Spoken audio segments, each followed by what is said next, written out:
चला आज आपण कढी बनवणार आहे. त्याच्यासाठी दही, पावशेर दही घेतली आहे. बेसन पीठ 2 चमचे मिक्स करून घेऊया आपण. पाणी टाकून घेऊया.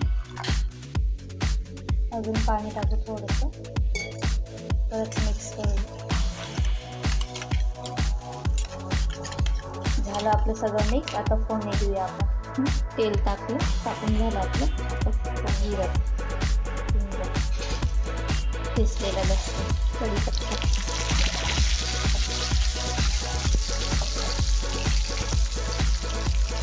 हिरवी मिरचीची पेस्ट मिक्स करून घेऊया.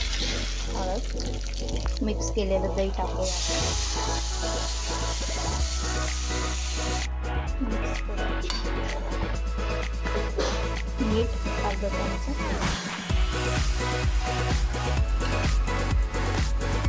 हळद,